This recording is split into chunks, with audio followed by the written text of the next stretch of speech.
누가복음 24장 44절에서 53절 말씀 교독하시겠습니다. 또 이르시되 내가 너희와 함께 있을 때에 너희에게 말한 바 곧 모세의 율법과 선지자의 글과 시편에 나를 가리켜 기록된 모든 것이 이루어져야 하리라 한 말이 이것이라 하시고, 또 이르시되 이같이 그리스도가 고난을 받고 제3일에 죽은 자 가운데서 살아날 것과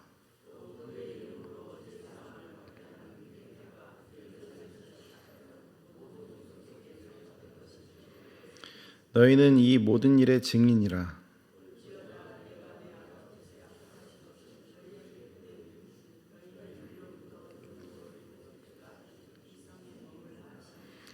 예수께서 그들을 데리고 베다니 앞까지 나가사 손을 들어 그들에게 축복하시더니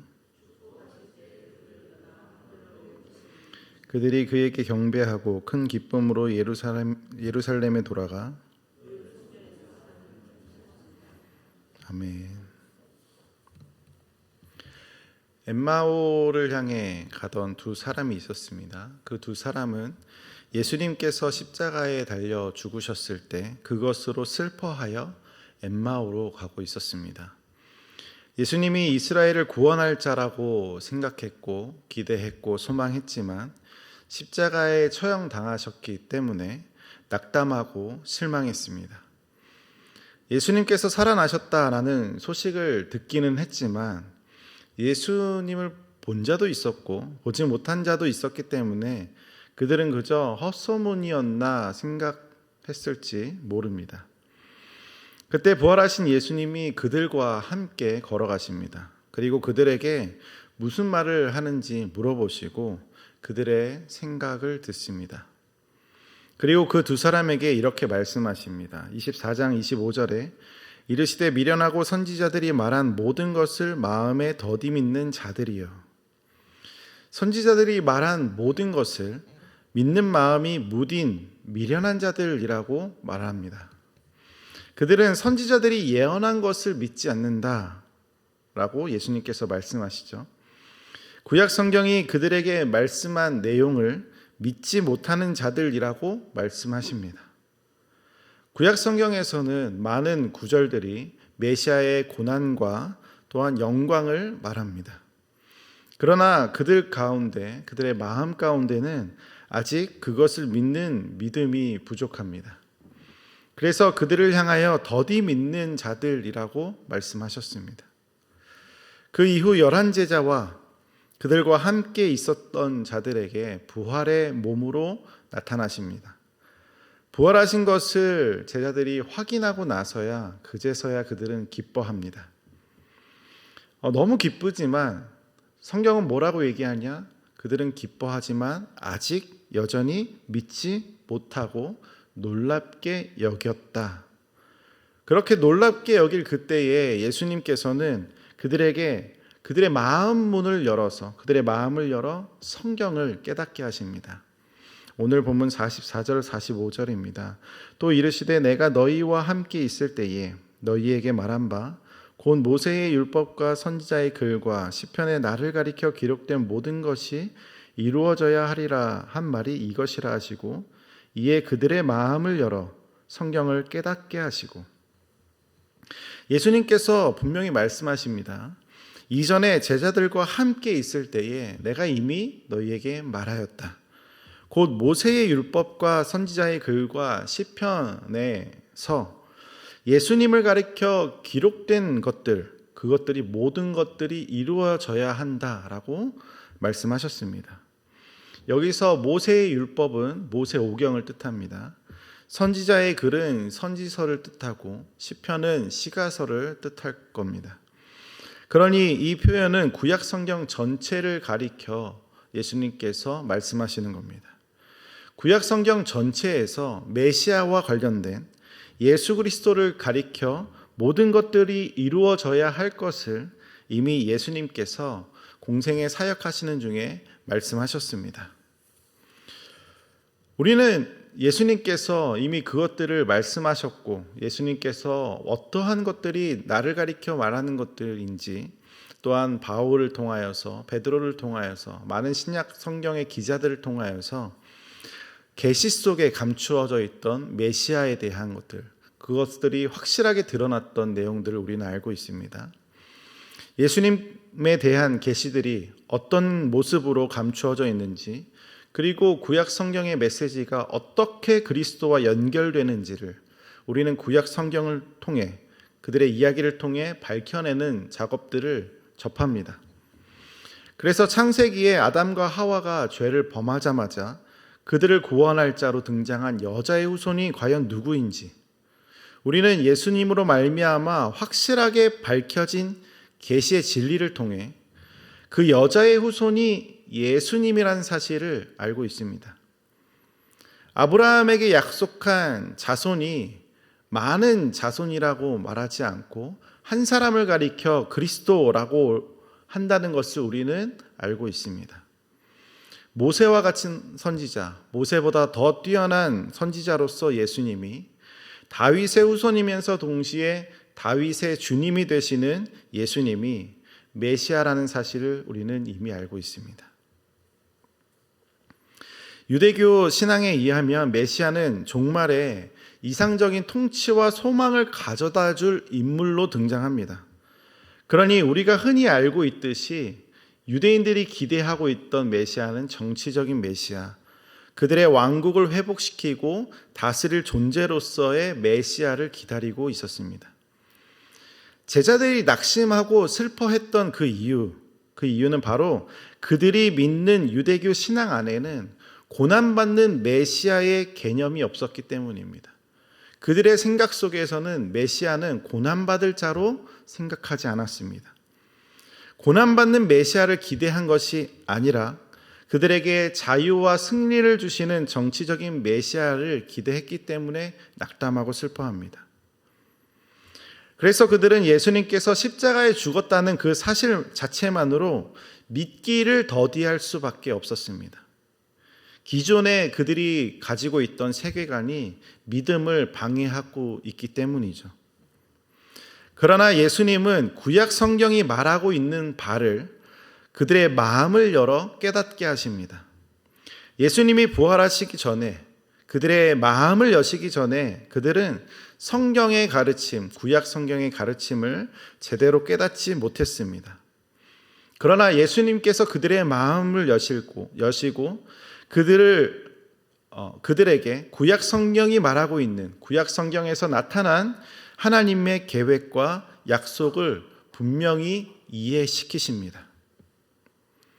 그들은 구약 성경에 나타난 이 메시아의 개념을 바로 깨닫게 됩니다.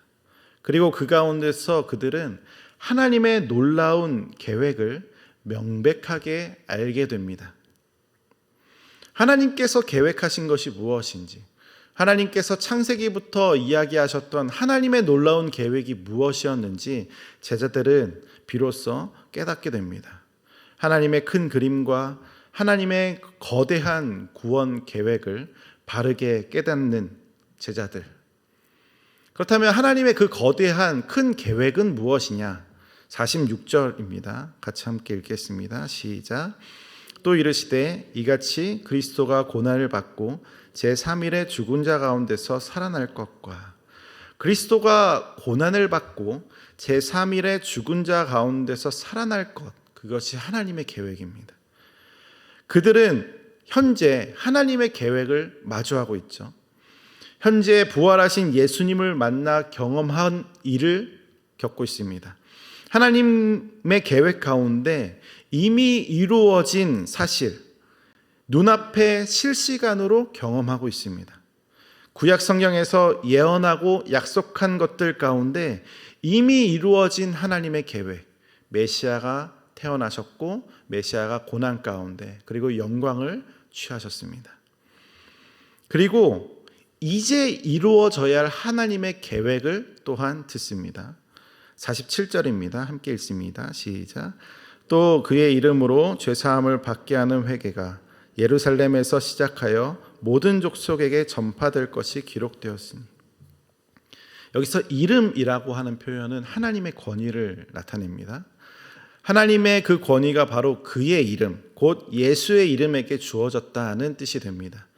죄사함을 받게 하는 회개의 그 권위가 그의 이름에 있습니다. 다시 말해 회개, 곧 자신의 죄를 시인하고 하나님께로 돌이키는 회개는 오직 그의 이름을 통해서, 그분의 이름의 권세를 통해서 가능하다라고 하는 것을 뜻합니다. 그렇다는 것은 죄인이 하나님을 향해 돌이키는 것은 반드시 예수 그리스도를 통해서만이 가능하다는 것을 깨닫는 것, 그것이 회개입니다. 다른 어떠한 것으로 자신이 의롭게 될 것이라고 하는 기대와 모든 수단과 방법들을 버리고 오직 그의 이름의 권세에 의지하는 것이 바로 회개입니다.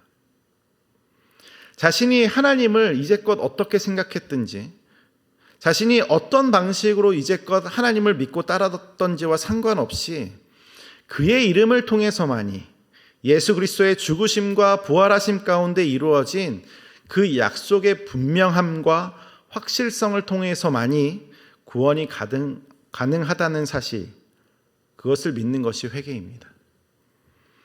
그 회개가 예루살렘에서부터 시작하여 모든 족속에게 전파될 것이 기록되었다. 구약 성경에 이미 약속되었다. 그러니 성경에서 약속한 메시아의 죽음과 부활은 이미 이루어진 사실이고, 또 앞으로 이루어질 하나님의 계획은 모든 족속에게 회개와 복음이 전파되는 것입니다. 하나님의 계획 가운데 이미 이루어진 사실이 제자들의 눈앞에 있고, 앞으로 이루어질 약속들처럼 반드시 이루어 가실 약속들이 그들에게 주어졌습니다. 하나님의 계획은 이미 구약시대부터 이루어지고 있었던 계획이고 앞으로 계속해서 이루어갈 계획입니다. 이제는 유대인에게만 머물러 있지 않고 온 세상 모든 민족에게 전파될 때가 되었습니다. 이 소망의 메시지는 모든 사람에게 열려 있고 또 각 사람들에게 각 시대마다 전해져야 할 소식입니다. 어느 시대 어느 사람에게나 그의 이름을 통해서 하나님께 나아갈 수 있습니다. 이것이 하나님의 계획이죠. 지금 제자들은 부활하신 예수님을 만났습니다. 곧 하나님의 큰 계획 가운데 이미 이루어진 약속을 만나 앞으로 이루어질 약속들에 대해서 다시 듣습니다. 제자들은 이미 이루어진 약속을 만난 증인으로서 이제 앞으로 하나님께서 남은 약속을 동일하게 이루어 가실 것이라고 세상에 널리 전파해야 합니다. 앞서 예수님께서 자신의 삶으로 하나님의 계획이 이루어졌음을 선포하셨던 것처럼 제자들은 앞으로 이루어져야 할 하나님의 계획을 자신들의 삶 가운데, 증인된 삶 가운데 선포해야 할 사명이 주어졌습니다. 그 사명을 이룰 때, 바로 그 사명을 이룰 때는, 그 사명을 완성해 갈 그 시기는 바로 약속하신 것을 받을 때입니다. 위로부터 능력이 입혀질 때까지 제자들은 그 약속을 기다리고 있어야 합니다. 예수님께서 일하실 때까지 기다려야 합니다. 예수님께서 성령을 보내실 때까지, 아버지께서 약속하신 것을 보내주실 때까지 기다려야 합니다. 누가복음에 의하면 그 기다리는 자들의 모습은 하나님을 찬양하는 자였고, 사도행전에서는 늘 기도한다라고 말합니다. 찬송하고 기도하는 모습들, 하나님께서 일하실 때까지 우리가 해야 할 일들입니다. 하나님께서 일하기 시작하실 때 제자들에게 성령을 부어주시고 위로부터 능력을 주심을 통하여 그들은 앞으로 제자의 삶을, 증인된 삶의 모습으로 살아가게 됩니다. 오늘 우리에게도 이러한 동일한 은혜와 능력이 있기를 소망합니다. 앞서 예수님께서 하나님의 계획을 이루셨듯이 또한 예수님의 제자들이 하나님의 계획을 신실하게 자신의 삶으로 증명해냈듯이 또한 믿음의 선배들이 그들의 신앙을 자신의 삶으로 치열하게 세워나갔듯이 오늘 우리에게 주어진 오늘의 삶 가운데서 예수님의 죽으심과 부활에 대한 증인으로서 또한 성령의 능력 가운데 충만한 자로서 하나님의 계획을 이루어내는 믿음의 성도 되길 원합니다. 오늘의 삶 가운데서 나의 뜻을 이루며 살아가는 자들이 아닌 하나님의 계획을, 나의 일상을 통해서 놀라운 하나님의 큰 계획이 선포되는 귀한 인생 될 수 있기를 간절히 소망합니다. 함께 기도하겠습니다. 하나님께서 이 시대 가운데 하나님의 역사 가운데 이루어 가신 놀라운 일들을 우리가 여전히 더디 믿고 여전히 신뢰하지 못하는 모습들이 있다면 예수 그리스도께서 죽으심과 부활 가운데 제자들에게 확실함으로 드러났듯이 하나님 오늘 우리에게 성령의 능력 가운데 충만함으로 입혀주셔서 우리의 마음 가운데 하나님의 계획을 믿는 믿음이 있게 하여 주시고 또한 성령의 능력 가운데 충만함으로 증인된 삶을 살아갈 수 있도록 우리에게 은혜를 더하여 주시옵소서. 하나님께서 이미 이루신 그 약속들, 우리의 삶 가운데 또한 앞으로 이루어 가실 하나님의 놀라운 계획들 반드시 이루어 가시게 하여 주시고 주님께서 완전히 계획을 이루실 것임을 확신한 믿음을 가지고 오늘 우리의 삶 가운데서 하나님께서 이미 이루셨다는 그 믿음을 가지고 살아낼 수 있는 승리의 믿음을 소유한 자로 살아갈 수 있게 하여 주시옵소서.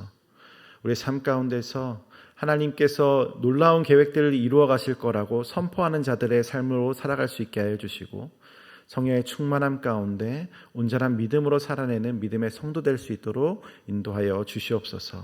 감사드리며 예수님의 이름으로 기도드립니다. 아멘.